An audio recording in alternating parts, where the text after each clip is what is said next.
Tout le monde pense connaître Spider-Man No Way Home. Tu sais que Andrew Garfield sauve MJ comme il n'a pas pu sauver Gwen. Tu sais que dans le film, les Spider-Man recréent leur célèbre mème. Ou encore que la bande-annonce brésilienne avait laissé le lézard se faire massacrer par le vide. Ça, tout le monde le sait. À la sortie du film, il y avait des infos partout. Des théories, des anecdotes, des analyses. Mais malgré tout ça, je suis sûr que les meilleurs détails, tu ne les as jamais vus. Aujourd'hui, on va aller beaucoup plus loin. Je vais te montrer tout ce que t'as manqué dans ce film, des secrets de production, aux détails invisibles à l'écran, jusqu'aux révélations sorties des années après. Et peu importe à quel point t'es fan de Spider-Man, il y a au moins une chose ici que tu ne connais pas.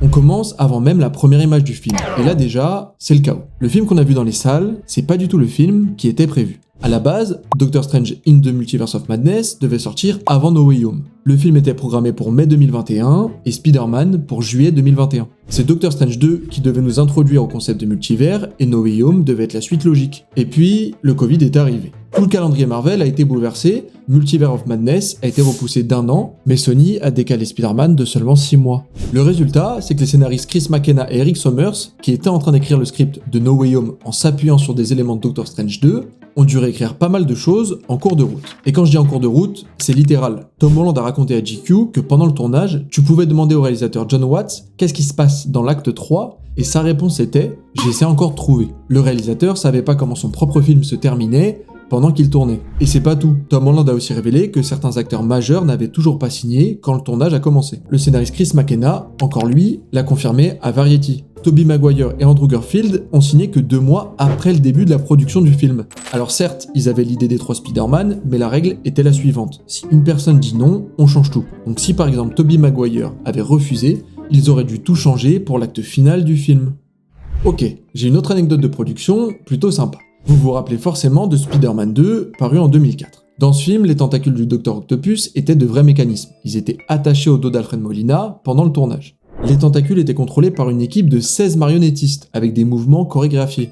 Pourtant, en 2021, dans No Way Home, tout est fait en post-production. Et ce qui est très drôle, c'est que l'équipe VFX de Digital Domain, qui s'occupe des tentacules dans le film, a repris les noms qu'on leur avait donnés sur le tournage en 2004. Les bras du haut s'appellent Mo et Flo, les bras du bas Larry et Harry, grosse dédicace à eux. Et d'ailleurs, tant qu'on parle d'effets spéciaux, Thomas Hayden Church et Rhys Ifans, les acteurs de l'Homme Sable et du Lézard, n'ont jamais mis les pieds sur le plateau de No Way Home. Ils ont juste enregistré des dialogues. Tous les plans où on les voit sous forme humaine sont des images recyclées de Spider-Man 3 et de The Amazing Spider-Man.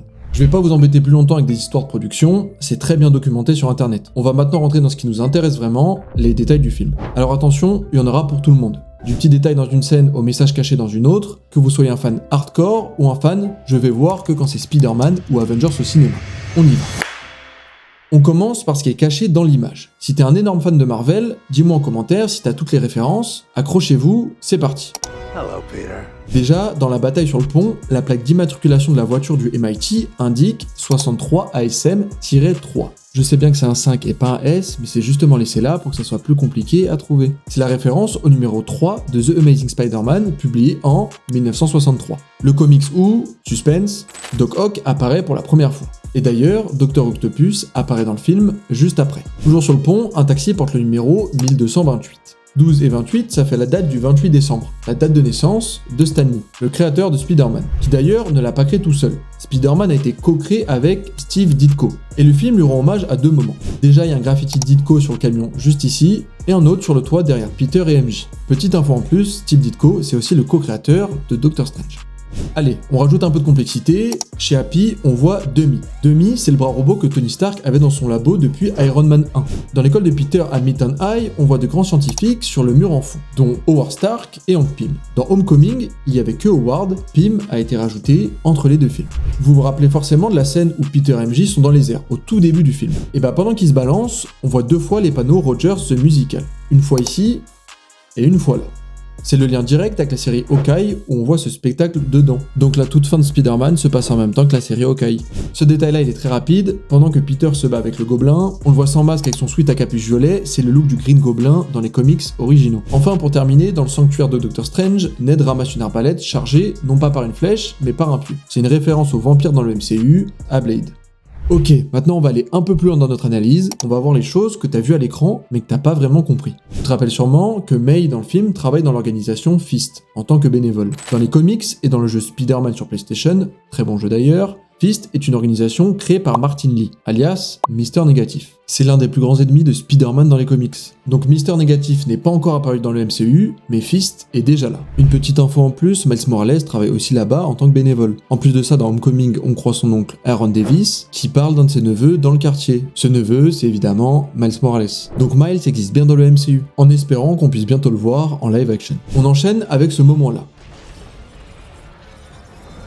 Quel ennemi de Spider-Man voit-on quand le ciel commence à se déchirer? Pour commencer, les bonus Blu-ray du film confirment la présence de Kraven et Scorpion. Ça on est sûr. Sur un autre plan, je pense qu'on sera tous d'accord, il y a Rhino et Mysterio.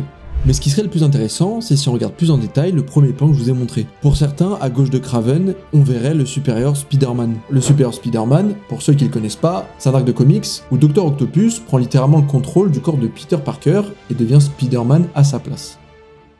Maintenant, on va encore monter d'un cran. On va rentrer dans ce qui m'a le plus marqué dans le film, des détails qui changent toute une scène, voire même pour certains, ça peut changer totalement leur vision du film. Pour commencer, on va revenir au tout début, quand Peter traverse une foule de manifestants. L'un d'eux tient un panneau qui dit « Devil in disguise » et beaucoup y voient une double référence. D'un côté, l'avocat de Peter dans le film, c'est Matt Murdock, et c'est littéralement un diable déguisé, c'est Daredevil. Mais de l'autre côté, c'est une référence à quelque chose de beaucoup plus profond. L'intrigue entière du film est inspirée d'un arc de comics qui s'appelle One More Day. Pour ceux qui connaissent pas, voilà ce qui se passe. Pendant la Civil War, Peter révèle publiquement son identité. Le Kingpin envoie un sniper pour le tuer, mais la balle touche Tante May.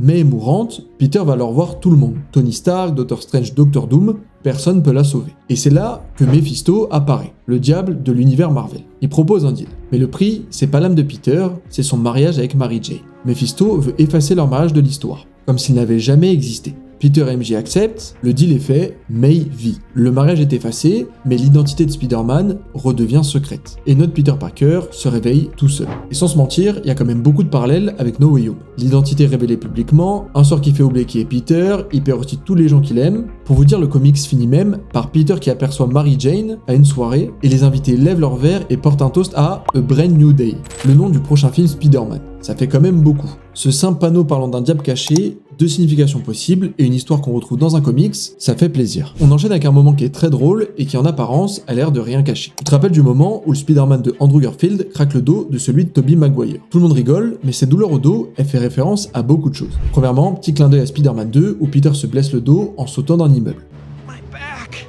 La deuxième raison, elle est un peu plus complexe. À l'époque du tournage de Spider-Man 2, Tobey Maguire avait un problème de dos. On savait même pas s'il pouvait reprendre son rôle de Spider-Man. Sony avait même envisagé de le remplacer par l'acteur Jack Gyllenhaal. Alors certains vont dire que cette douleur c'était une excuse pour Tobey pour renégocier son contrat. En tout cas, pour Jack Gyllenhaal, il a fini par jouer dans un film Marvel en jouant Mysterio dans Far From Home. Quand tu sais tout ça, c'est encore plus drôle de savoir que le Spider-Man de Tobey Maguire a encore mal au dos. Ok, celle-là elle est rapide. Ned apprend que le meilleur ami de Peter de Tobey a essayé de le tuer avant de mourir dans ses bras. Et Ned, inquiet, promet au Peter de Tom Holland qu'il deviendra jamais un super vilain.